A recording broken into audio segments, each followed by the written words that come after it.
Hello दोस्तों, मैं बात करूंगा आज एक सुपरस्टार की।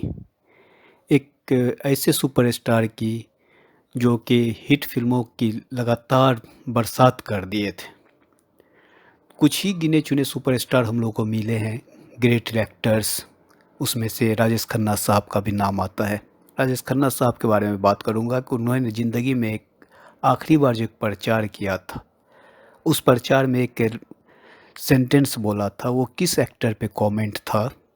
मीडिया में छपी खबरों की माने तो ये मैं बताऊंगा सब आपको डिटेल में। उससे पहले एक रिक्वेस्ट है आपसे, अगर आप पहली बार मेरे चैनल पे आए हैं, प्लीज़ चैनल को सब्सक्राइब कर दीजिए और वीडियो को लाइक कर दीजिए, ताकि मैं इसी तरह का वीडियो आप लोगों के लिए बनाता रहूं।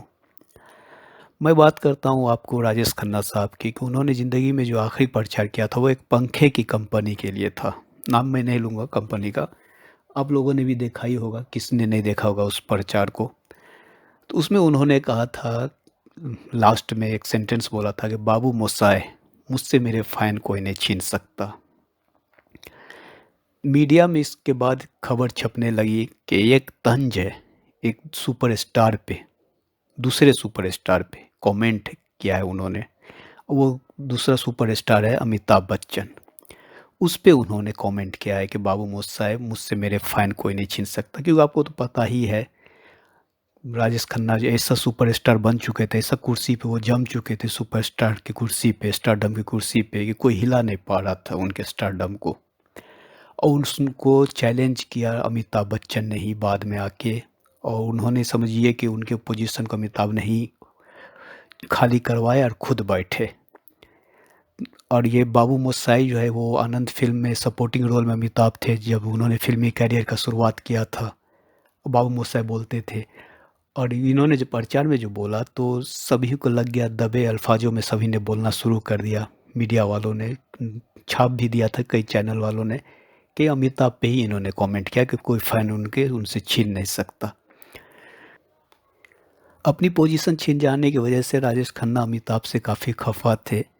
लेकिन जो जानकार हैं, फिल्म इंडस्ट्री जानकार थे उन दिनों, उन लोगों का कहना था कि राजेश खन्ना साहब की खुद की गलती थी स्टारडम छीनने की। क्योंकि अमिताभ बच्चन जो एंग्री यंग मैन वाला इमेज लेके फिल्म करना शुरू किया, एक्शन फिल्म में जंजीर के बाद जो एक एंग्री यंग मैन का उनका इमेज बना, और एक पर से एक ही उन्होंने एक्शन फिल्में करना शुरू किया। धर्मेंद्र भी कर रहे थे, विनोद खन्ना भी कर रहे थे, तो इन लोगों ने ट्रेंड ही ला दिया था एक्शन फिल्मों का। अमिताभ के टाइम में एक्शन फिल्मों का एक बहुत ही अच्छा दौर शुरू हो गया था। लेकिन राजेश खन्ना जिन्होंने रोमांटिक फिल्में कर कर के सुपरस्टार बने, उन्होंने अपने ट्रेंड को नहीं छोड़ा, वो रोमांटिक फिल्में ही करते रहे। यूँ कहे कि वो वक्त के साथ नहीं चले। ये मेरे वर्ड्स नहीं हैं। मैं जानता हूँ कि मेरे वीडियोज़ में बहुत सारे लोग आते हैं बाद में मेरे पे इल्ज़ाम देते हैं, भाई ये न्यूज़ चैनल्स में छपी खबरों को मैं बता रहा हूँ। जो फ़िल्में उनको सुपरस्टार बनाया, वही फ़िल्में बाद में, उसी तरह की फ़िल्में उनकी गिरावट की वजह बन गई, वही रोमांटिक फ़िल्में ही। लोगों में एक्शन फ़िल्मों का एक धुन सवार हो गया, तो सिनेमा हॉल में लोग जाते थे एक्शन फ़िल्में ही देखने के लिए। तो ज़्यादातर लोगों की यही पसंद हो गई थी। कुछ लोग थे भी उस टाइम में भी कि जो रोमांटिक फ़िल्में देखते थे।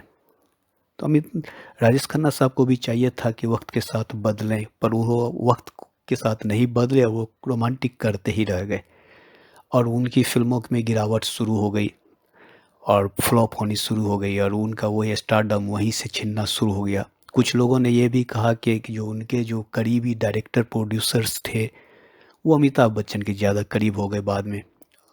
होता भी है, जो एक्टर ज़्यादा चलता है लोग उधर ही चले जाते हैं, तो यह भी वजह रही। वक्त के साथ तो चलना चाहिए था राजेश खन्ना साहब को। अभी देख लीजिए आप 2008 में क्या हुआ सलमान खान के साथ। उससे पहले सलमान खान रोमांटिक फिल्में एक पर से एक फ्लॉप देना शुरू कर दिए थे, तो वो लग रहा था कि अब हो गया करियर ख़त्म। लेकिन 2008 में उन्होंने वांटेड किया, एक्शन फिल्म किया, तो पूरी तरह से हट के आ गई वो फिल्म, साउथ की फिल्म को उन्होंने बना दिया। ऐसा धुन सवार हुआ लोगों पे वापस के, वो फिर से खड़े हो गए। ये चीज़ ये चीज़ वो राजेश खन्ना साहब नहीं कर सके। वो एक ट्रेंड को पकड़े ही रह गए। उन्हें भी चाहिए था कि वो करें एक्शन फिल्में, करके ट्राई करते, बाद में उन्होंने किया, लेकिन तब तक लेट हो गया था। तब तक अमिताभ बच्चन सुपरस्टार बन चुके थे, जिस वजह से उन्हें कोई फ़ायदा नहीं हुआ। हालाँकि राजेश खन्ना की रोमांटिक फ़िल्में भी अच्छी होती थी। मैं जो देखता हूँ अभी भी, जो कभी-कभार यूट्यूब पे देखता हूँ उनकी फ़िल्में, तो मुझे तो पसंद है भाई। तो पता नहीं लोगों को क्या हो गया था, एकदम एक्शन फ़िल्मों के ही तरफ झुकाव हो गया था। उन दिनों भी एक आध फ़िल्में हिट हो जाया करती थी राजेश खन्ना की, बाद में एक सौतन आई थी तो देखा ही होगा उन आप लोगों ने कितनी बड़ी हिट हुई थी। लेकिन उसके बाद उन्होंने तो पता नहीं, लगभग जहाँ तक मुझे याद है, बहुत सारी फ़िल्में एक साथ साइन कर लिया था बिना स्क्रिप्ट पढ़े। तो फिर से वो फ्लॉप हो गई थी उसके बाद से। कुछ एक आध उनकी खुद की भी गलती रही है, अब किसी को आप ब्लेम नहीं कर सकते हैं।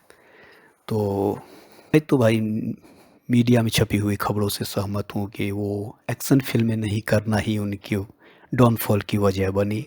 कोई एक्टर नहीं उनको हटा पाया। वो खुद ही अपने ही चॉइस से वो नीचे आए, वरना मुझे तो बहुत मुश्किल लगता था कि उनको कोई हिला पाता उनके कुर्सी पर से। वो जिस तरह से स्टार बन गए थे, जहाँ जाते थे गाड़ियों को लोग घेर लिया करते थे, लड़कियाँ किस करके गाड़ियों पे लिपस्टिक का पूरा कलर कर दिया करती थी, इतना क्रेज था। और वो एक्टर इस तरह से हट जाए तो ये तो अफ़सोस की ही बात है।